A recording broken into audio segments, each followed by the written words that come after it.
Kalau ada orang yang mengatakan ini syariat, ini agama, ini kebenaran, ternyata apa yang dia katakan syariat, apa yang dia katakan agama, apa yang dia katakan kebenaran, tidak ada keterangannya di dalam Al-Quran, tidak juga di dalam hadis. Tanyakan kepadanya, siapa yang mengajarkan kepadamu bahwa ini syariat? Jibril mana yang datang kepadamu bahwa ini syariat? Wahyu mana yang telah sampai kepadamu bahwa ini syariat? Karena yang kita tahu, wahyu dan syariat hanya datang dari Nabi Muhammad sallallahu alaihi wasallam. Kita tidak tahu syariat selain yang datang kepada kita dari Rasul kita Muhammad sallallahu alaihi wasallam.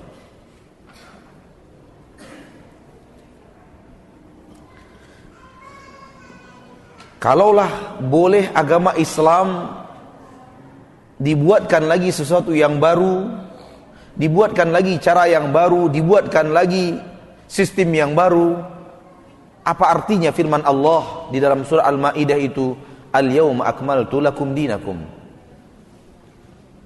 Hari ini aku sempurnakan untuk kalian agama kalian. Berarti Islam belum sempurna, masih perlu revisi, masih perlu dievaluasi.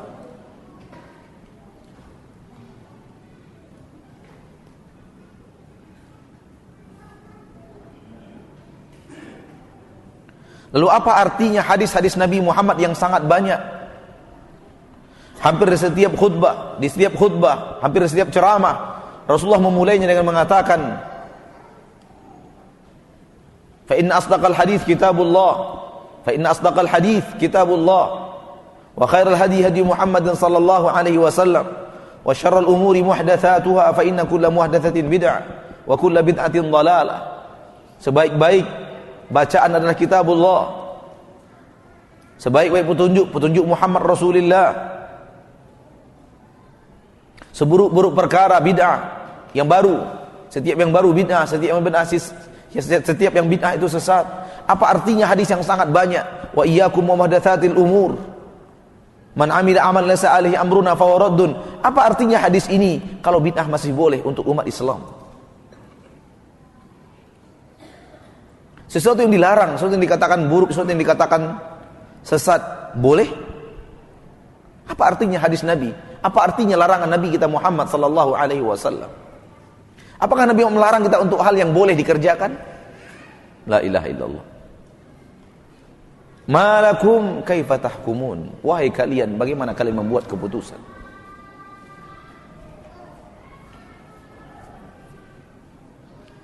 Menambahkan ibadah melebihi yang pernah diamalkan Rasul, yang pernah diizinkan Rasul, bukanlah kebaikan,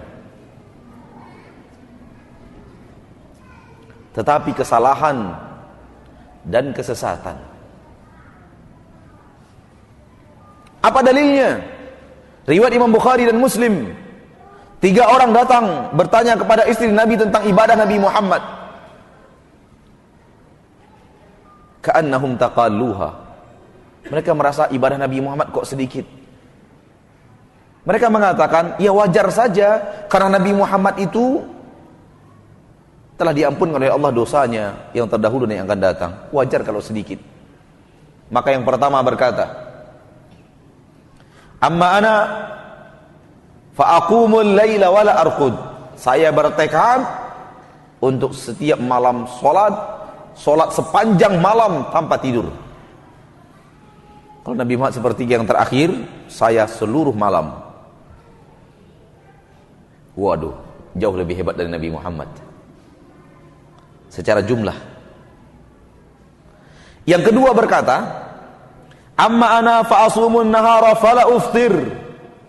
Adapun saya akan puasa sepanjang hari, tiada hari tanpa puasa, dan saya tidak akan berbuka di siang hari. Sementara Nabi Muhammad tidak seperti itu. Luar biasa. Soal banyaknya luar biasa. Yang ketiga berkata, amma ana fala atazawwajun nisa. Adapun saya tidak akan menikah dengan kaum wanita. Karena menikah memiliki beban dan tanggung jawab itu akan melalaikan saya dari ibadah. Banggakah Rasul dengan umat yang seperti ini? Jawabannya tidak. Nabi berkata setelah itu, ma balu qaumin yaquluna kadza wa kadza. Kenapa ada di antara umatku sekelompok orang yang berkata begini, begini, begini? Ketahuilah, ana a'lamukum wa atqakum lillah. Saya yang paling tahu tentang Allah, saya yang paling bertakwa tentang Allah. Kepada Allah saya yang paling bertakwa. Walakinni usalli wa arqud. Saya salat, saya juga tidur. Wa asumu wa uftir. Saya puasa, saya juga kadang tidak berpuasa di siang hari. Wa atazawwajun nisa. Saya menikahi kaum wanita. Faman raghiba an sunnati falaysa minni. Yang tidak suka sunnahku bukan umatku. Jumlah lebih banyak bukan berarti lebih baik. Ada orang yang berjumlah ibadahnya mau lebih daripada Nabi Muhammad. Baikkah itu? Tidak. Karena agama yang datang dari Rasul, bukan yang kita karang. Bukan yang kita buat sendiri. Bukan apa mau kita, tapi apa maunya Allah. Dan apa yang Allah mau, Allah ajarkan kepada Rasul. Dan Rasul sampaikan kepada umat.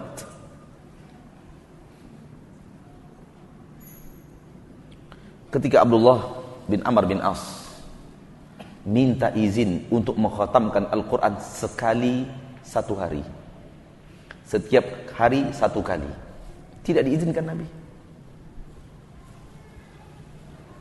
Khatamkan saja sekali dalam 3 bulan.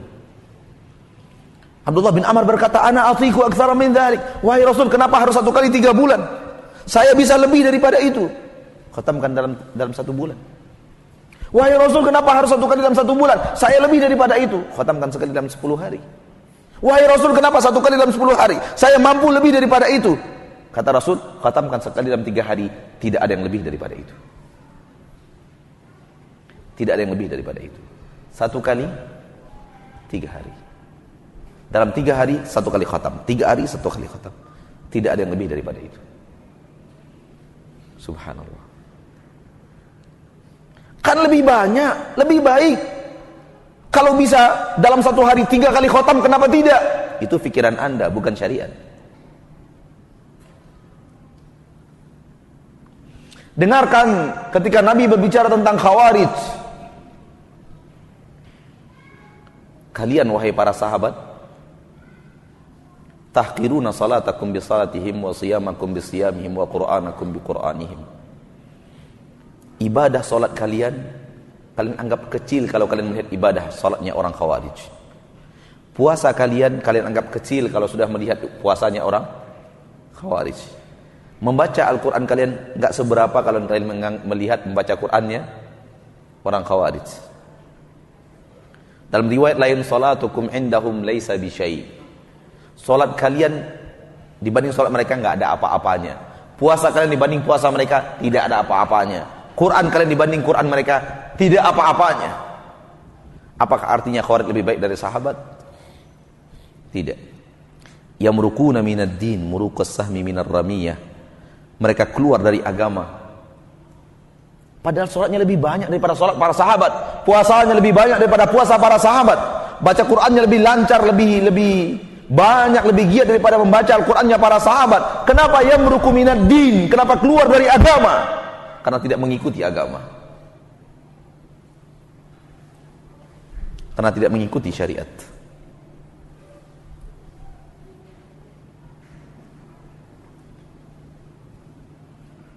Maka jangan salah.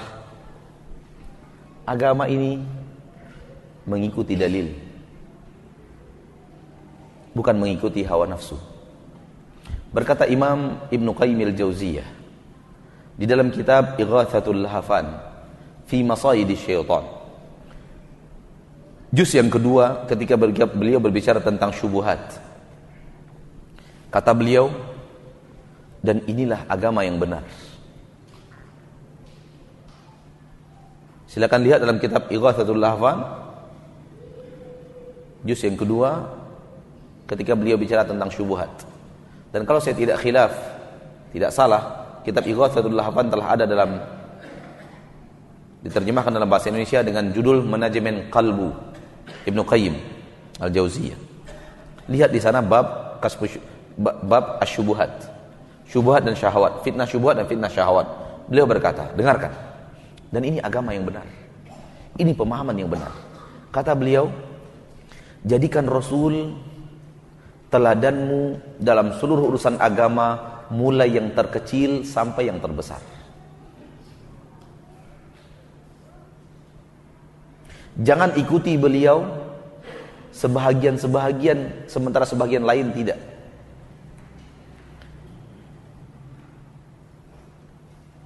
Diikuti syariatnya, tidak diikuti hakikatnya, salah.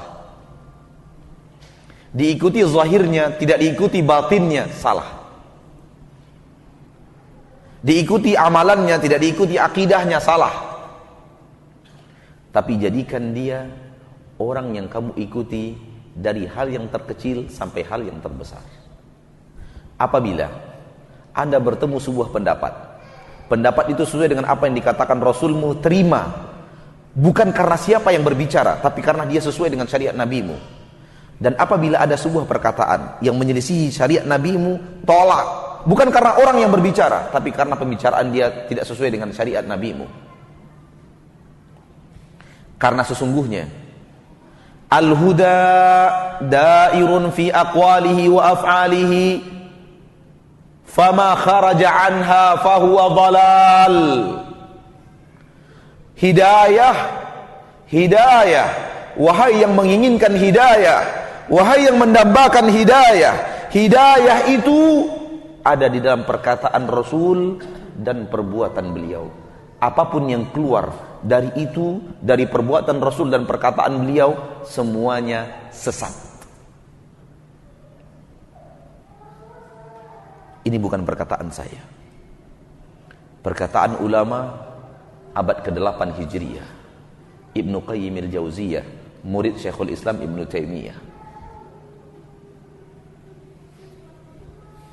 Hidayah ada dalam perkataan Rasul dan perbuatan Rasul. Cari di sana, jangan cari kemana-mana. Sesuai hidayah, tidak sesuai sesat.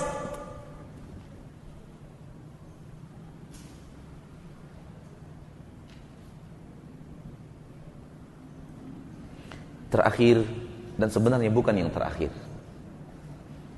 namun waktu yang tidak bisa terlalu panjang